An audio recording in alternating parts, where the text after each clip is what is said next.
101.2 KWYO, The Boys Show. Good morning, Wyoming faithful.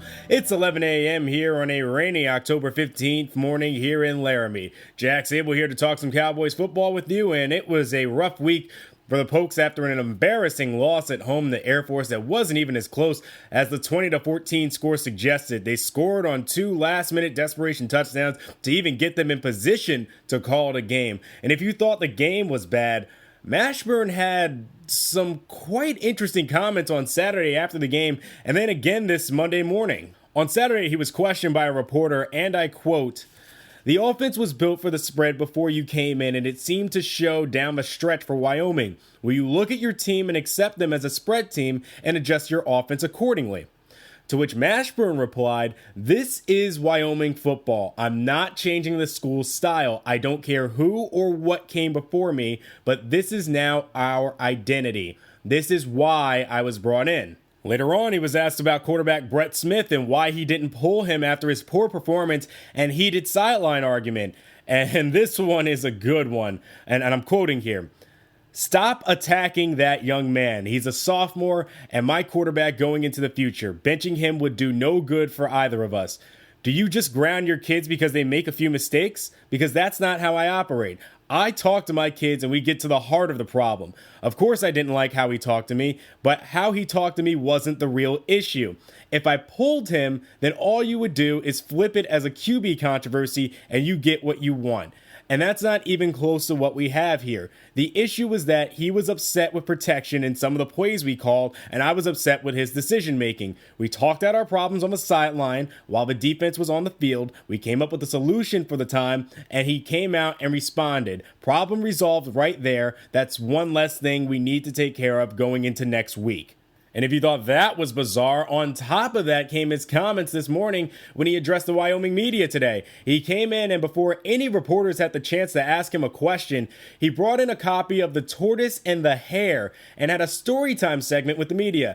After reading a few passages, he went on to say, "We're going to run our offense and we're going to run it at our tempo. We're not going to be dictated to anymore during the season. If we win the toss on Saturday at Fresno State, we're going to kick it to them. And honestly, I hope they score on the opening drive because we're still going to run our offense slow and steady regardless of what the score is. Brett and I have already discussed it and talked about it. We're not getting cute with the play calling. We're just going to run the offense straight up. Slow and steady wins the race." Some interesting words there by Mashburn. This seems like the guy who's just set in his ways and won't change who he is regardless of what others say or what criticism he receives, whether that be to his advantage or to his dismay. But regardless, he's going to have to come out big this Saturday because Fresno State is a tough matchup. A hurry-up, no-huddle offense led by Derek Carr, yes, the brother of former number one overall pick in 2002, David Carr, and it's going to be really tough. Maybe even impossible to even consider going at a slow pace against an offense as quick and explosive as this. I mean, they just beat Boise State last week 38-7.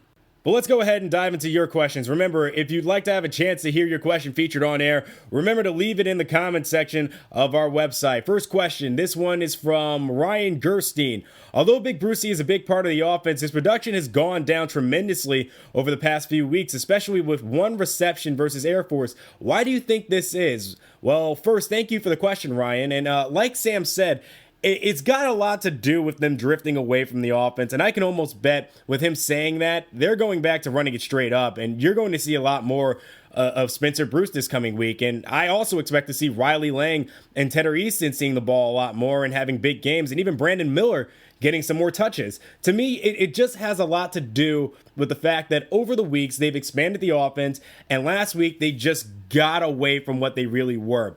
Mashburn noticed it, and I think he'll legitimately bring it back this week. Next one, from Boston 413 Rules. If the Smashburn offense is so acclaimed, why is Wyoming near last in total offense? Well, thank you for the question, but this one is actually really easy. See, you're just looking at the statistics and assuming that the offense is doing poorly based on that, or they're not doing as well as what everybody's making them out to be. I mean, the praise of the offense has nothing to do with how many yards they gain. The offense is designed to feature the tight end, fullbacks, and heavy sets. You're not going to burn anyone for chunks of yardage playing like that. It's a clock controlling offense, not a high powered offense. So it makes sense that they're near the bottom in total offense in regards to yardage, but it's a poor representation of how effective the offense really is. I would say that their major legitimate criticism and concern that you can really make is that their running game really hasn't gotten it together. And to counter your argument, statistically, Wyoming is the 4th ranked defense in all of college football. Do you honestly believe that this Wyoming team is the 4th best defense in all of college football? No.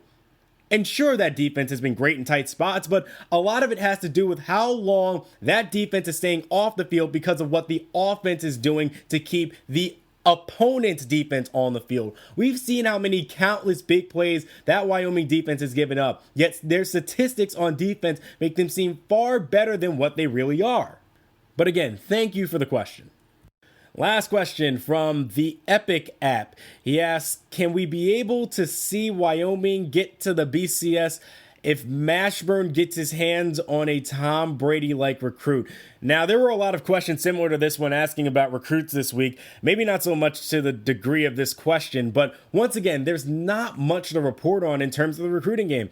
There hasn't been a lot to report on in terms of interest change or notable prospects or any new prospects that he's coming across or even recruits that have committed here. But Mashburn is still aggressively trying to pull in the California recruit linebacker Marcus Wright. Now, Marcus has started to drift away from Wyoming in terms of school ranking with Oregon, Kansas State, and now Stanford being over them. But this is who he really wants to come in and assist what will be a depleted linebacking core for next year. But in terms of a Tom Brady-like recruit, I don't know how you find a guy like that, because Tom Brady wasn't even highly recruited out of high school, but there is a recruit on Mashburn's radar for next year who, fittingly enough, is out of California. His name is Troy Klein Del Toro. He's from St. Michael's Prep in San Jose, California, and attends the same school as linebacker Marcus Wright.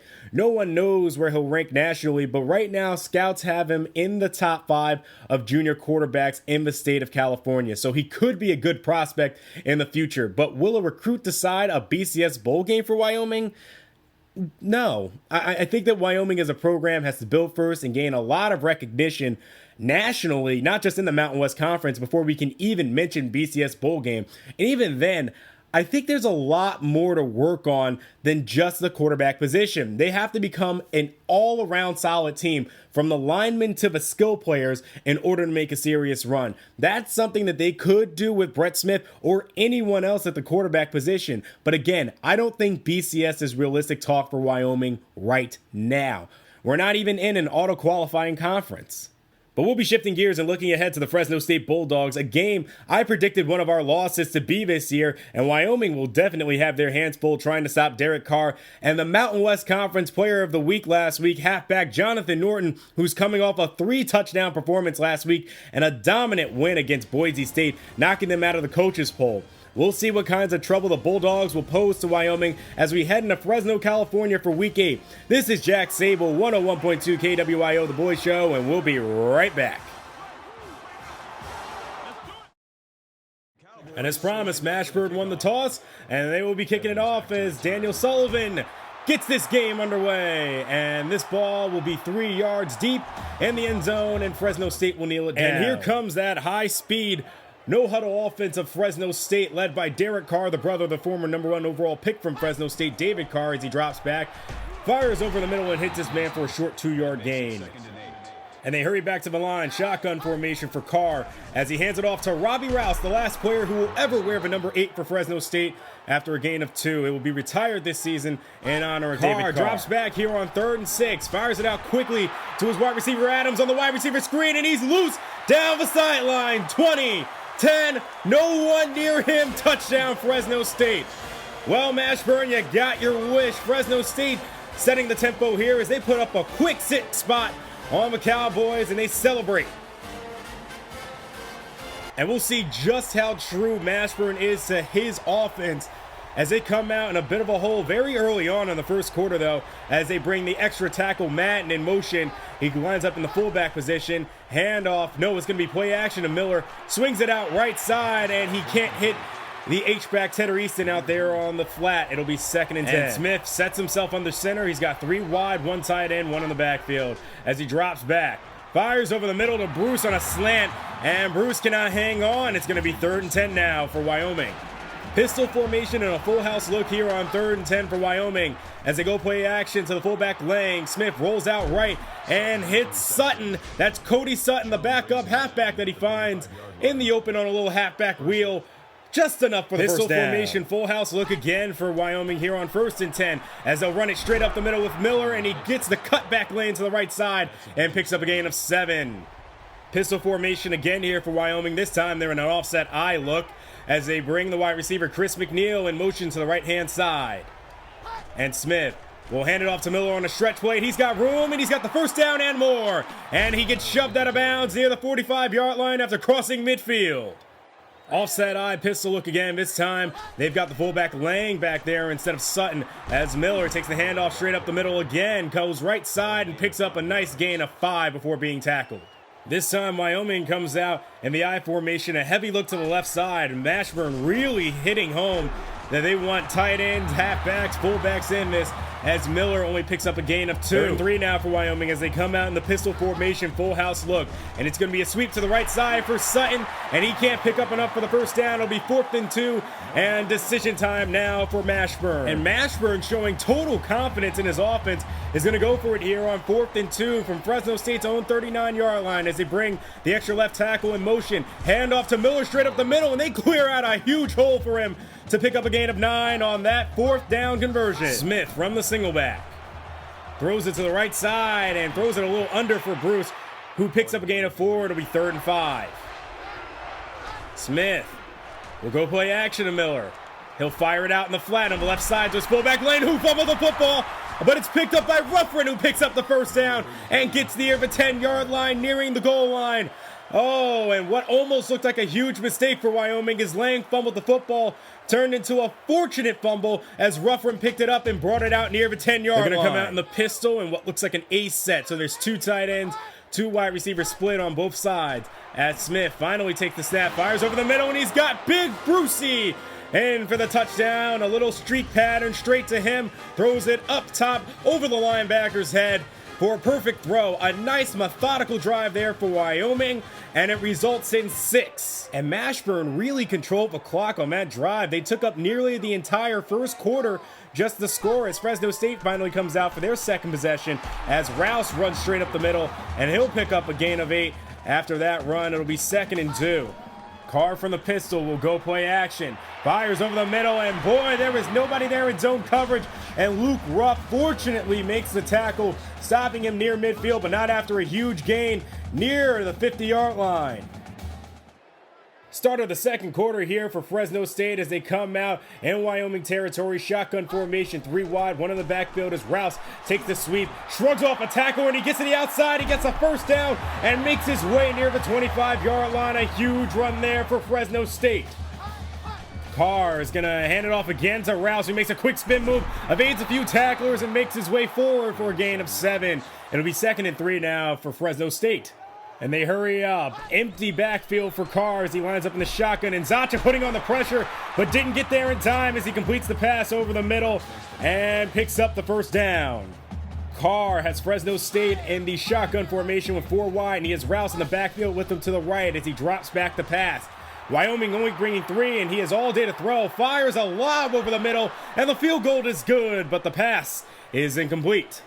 2nd goal now for Fresno State as they come out, and one of Wyoming's favorite formations, the pistol full house as Carr drops back, swings it out to the right for Norton, who will pick up nothing, hitting the backfield, a loss of 2 on that one. 3rd and goal now for Fresno State. Let's see if the Pokes can make a stand here as Carr drops back, moves right, rolling right, trying to step up now, and he's sacked. I believe that was Blair Burns who got him on the sack. Yep, it sure was, and he had a man in coverage with him, but instead committed to the quarterback to stop him for a 1-yard loss. And Wyoming was able to hold them to only 3. Let's see if Mashburn decides to turn up the tempo here as he hands it off to Miller straight up the middle after he bounces it off tackle and gets a gain of 5. It'll be 2nd and 5 for Wyoming. 2nd and 5. They're going to come out in an offset wing formation here in the shotgun as Smith hands it off to Miller straight up the middle and finds his way through a gap and pushes his way forward for a first down. Looks like a gain of 8 or 9 on that run. 2nd and 10 here for Wyoming as they come out in the shotgun with split backs.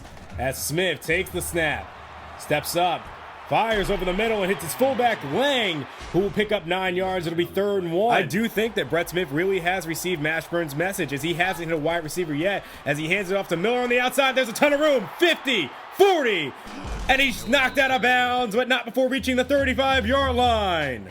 And speaking of running the offense, Brandon Miller has been all over this defense today as they go again to Miller, and he runs straight up the middle and picks up a gain of 8. It'll be 3rd and 2 now for Wyoming. And I get what Mashburn means now by setting the tempo, because boy, he has kept Fresno State off the field as Smith quickly fires it over the middle and gets the first down as he completes it to Spencer Bruce on a quick drag pattern as they near the red zone. And the Pokes will come out in that pistol full house look. They really love running it as Smith goes play action to Miller, rolls right, fires, and he hits Chris McNeil. The first pass to a wide receiver today, and it's near the 1-yard line. It'll be 1st and goal. This has been one of the grittiest performances I've seen out of this Wyoming offense. They've been running this Mashburn offense to near perfect efficiency as they move the left tackle Madden in motion. Here comes the power run, and Brandon Miller gets in for the touchdown to cap off the drive. The Pokes go up 13-10, and Brandon Miller gets his first rushing touchdown in quite a while. And Fresno State will be in their hurry-up 2-minute offense here as they're going to look to try to respond to Wyoming after that long, grueling drive as Carr bombs one deep downfield, and that might be the quick answer they wanted. Adams will walk into the end zone, and that's got to be really disappointing if you're Wyoming. You just grinded it out for most of the second quarter, and Fresno State just hits a home run like that, and they take the lead again, 16-14. I don't know what you do here if you're Wyoming. Do you just run the clock out? You're not going to try to turn the tempo up as Smith drops back here, fires over the right side, and hits Big Brucey for a gain of 3, and the clock will continue to roll. Brett Smith making sure they've got the right play call on the field. And he'll go play action. Fires, and that one gets picked off. Oh, he tried to go to the cookie jar a second time, and he got caught that time as the linebacker picks it off, and Fresno State will now have a chance to put up another score as they're inside Wyoming territory. And Carr will lead his troops back out for one more drive. They come out in the shotgun formation with 3 wide and 1 tight end as Carr bombs one towards the right side, and his man catches it towards the end zone. Touchdown for Fresno State, and boy, isn't that the perfect picture for this half. Wyoming slow and sluggish, Fresno State fast and quick as they put up another score before they go into the half. And in a matter of a minute, Fresno State has changed this game from an interesting battle of styles and tempo into a speed race as they go into the half up by 10. Fresno State 24, Wyoming 14. Wyoming is going to have to make some adjustments on defense to counteract this speedy no-auto offense, and the Wyoming offense may have to turn up their tempo in order to combat this no-huddle offense. We'll see what changes get made as the Bulldogs go into halftime, happy and up by 10. And it appears that Mashburn is staying true to his word. They're going to run this offense even though they're down by 10 as they run a stretch play to Miller off the left tackle, and he'll pick up a gain of 7. Brandon's been quite busy today as he's 13 yards away from 100. They'll come out in the offset eye in the pistol formation here for 2nd and 3. It's going to be a draw play to Miller straight up the middle, and they weren't ready for that one as Miller gashes them for what looks like a gain of 10 as he nears midfield. They'll line up in the offset eye again. This time Smith is under center, and he'll hand it off to Miller, who will eclipse 100 on this run, but he fumbled the football. Who's got it? It's Fresno State who recovers it, and Wyoming turns it over to this rapid-fire offense of the Bulldogs, and this could be trouble down 10. And here they come, ready to strike again, as Carr will give it on a delay to Rouse, who fights his way, still on his feet, still going forward, and that is a tough gain of 5 on that run. 3rd and 6 now for Fresno State as they hurry back to the line. They'll bring the tight end Boschma in motion. He'll come in the backfield. It's a handoff again to Rouse, and this time on the sweep, he'll pick up the first down and more as he shrugs off 2 tacklers and makes his way into the red zone as Fresno State's looking to strike again. And Carr is hurrying his troops as he lines up in the pistol formation with Rouse behind him. rolling right, fires, and that one's picked off. And Zacha's gotcha. Hey, he's got room down the sideline. Just a few men to beat. 50, 40, 30, 20. No one's going to catch him. And Zacha's in for 6. And that is exactly what Wyoming needed to get back in this one. An electrifying interception by Nzacha, and way to rumble his way all the way near the 20-yard line into the end zone for an 80-yard interception to bring the Pokes back in this one. And we'll see if Wyoming can get a better start to this drive defensively after picking up an offside penalty. And they will here. They'll knock Rouse in the backfield. A loss of 1 on that one. 2nd and 6 now for the Bulldogs. Carr, he'll hand it off to Norton this time on the left side on a sweep, and he picks up the first down. He's still fighting forward. As he gets near the 45-yard line, it'll be 1st and 10 for Fresno State as they near midfield. Carr from the gun here on 1st and 10. All day to throw. Finally bombs one deep downfield. There's coverage there, and it's picked off near the 5-yard line. It's Huff with the interception as he makes his way on the return and gets knocked out of bounds near the 22-yard line. Slow and steady wins the race, huh? Well, there you go. That slow and sluggish offense is ready to come back on the field and turn this game around. And here come the Pokes. Here on 1st and 10, offset eye. They're going to stretch it out to Miller. And he fights and scraps for whatever he could get there and picks up a gain of 3. 2nd and 7 now for Wyoming as they come out in the offset eye again. As Smith takes the snap from under center, quickly fires out as pressure got there, and somehow hits his fullback Lang. And they'll pick up a gain of 5. 3rd and 2 now for Wyoming. Smith will hand it off to Miller straight up the middle on 3rd and 2 and picks up the first down. Here's an alarming stat for you. Wyoming with that conversion is now 5 for 6 on 3rd down conversions. Draw play to Miller straight up the middle. He's got a little bit of room there and fights his way forward. 3rd and 6, familiar situation for Wyoming. Can they get the conversion here? It's 3rd and 6 as Smith is from the single back and he drops back. Fires over the middle, short for Bruce, but he rumbles his way forward through a gang of tacklers and makes his way near midfield for the first down. Wyoming will come out in the pistol formation. Cody Sutton joins Smith in the backfield, and it'll be a counter to Sutton, and he can't get anywhere. He'll be knocked for a loss of 1. It'll be 3rd and 12 for Wyoming. Well, now you're 12 yards back. Can they pick up a 3rd down conversion here? As Smith is in the pistol, he'll drop back. Fires over the middle, and he hits Chris McNeil.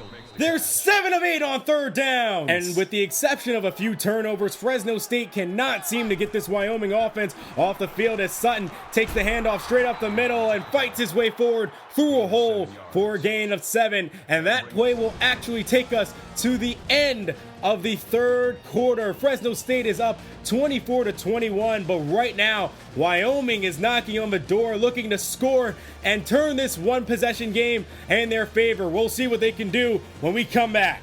They'll come out in that heavy look I formation again here for 2nd and 3, and the handoff is going to go straight up the middle to the fullback Lang.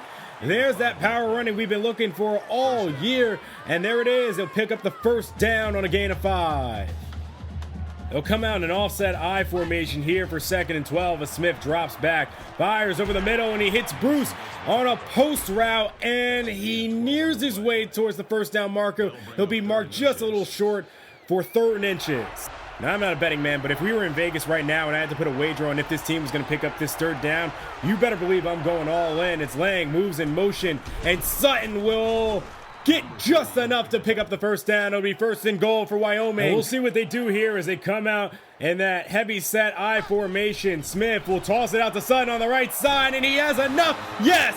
He'll score the go-ahead touchdown for Wyoming as they go up 27-24. And look at that. What QB controversy. What QB's upset as Brett Smith comes over and celebrates with Sutton after scoring the go-ahead score.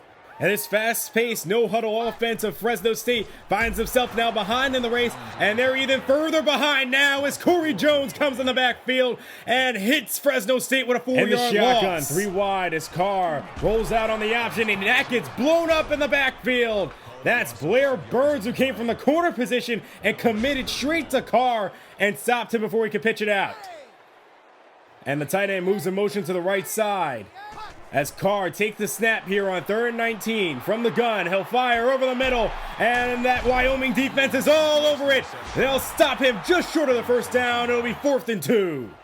And isn't this the offense you don't want to see heading down late into the fourth quarter with a lead as Wyoming is ready to grind this one out. Handoff to Miller on a stretch, but he'll be stopped at the line of scrimmage. It'll be 2nd and 10. And Wyoming will come out in the shotgun formation with split backs as Brett Smith calling out audibles here to get the right play as he drops back from the gun. Looking, fires over the right side, first down, fullback Lang was wide open. A little under 2 minutes to go here as Wyoming is looking to wind the clock down. Smith hands off to Miller straight up the middle. He gets hit in the backfield but tumbles forward for a gain of 1, and Fresno State will burn their first timeout. They'll come out in the offset I formation as Smith brings Chris McNeil, the wide receiver, in motion to the right-hand side here. And it will be a toss play to Miller on the outside. He's got a block. He's got the edge. He's got the first down and more. Getting near the 40-yard line, and Fresno State will have to burn their second timeout. Yet, as Fresno State still has one more timeout, as they'll run the fullback Lang straight up the middle for a gain of 1, and Fresno State will burn their final timeout. And they'll come out in the offset I formation with both wide receivers close to the line. As Smith calls an audible handoff to Miller, who wiggles his way through the hole and picks up a gain of 7, eclipsing the 125-yard mark. Can they convert this third down here to end the game? Pistol formation and the full house look. Smith, it's going to be a sweep for the fullback lane, and he'll be knocked in the backfield. 3-yard loss as they can't convert that third down, and we'll see what they do here on 4th and 5. And an interesting decision here, they're going to bring out the field goal unit, and I guess the strategy here is that instead of punting it and possibly having a return, you just kick it straight through as Sullivan line drives this one, but to the left, did not get enough push to the right, and the field goal is no good. And Fresno State will take over near midfield. And here's your ball game, folks. They're going to line up with trips to the right in the shotgun formation as Carr has one last desperation heave to the end zone, and it's batted down. Wyoming will leave with the victory over the formerly 5-2 Fresno State Bulldogs and an upset win here at Bulldog Stadium. And if you're Coach Mashburn, you've got to be very happy with the way the Pokes performed today, as the Cowboys will leave Bulldog Stadium with a huge victory, defeating Fresno State 28-24. That's your final score. Here's the play of the game. Markin Zacha making a critical and huge interception near the red zone and returning it all the way for a touchdown, which turned the tide and possibly brought life back to the Cowboys, which helped pull out the victory today. Fresno State is no longer undefeated in conference play. They'll move to 3-1, and the Pokes will move to 2-1 in the Mountain West Conference. And the player of the day, no doubt in my mind, goes to Brandon Miller, finally getting his first 100-yard performance. This is Jack Sable here, signing out. You know where to find me on Mondays on 101.2 KWYO, The Boys Show, and I'll see you later.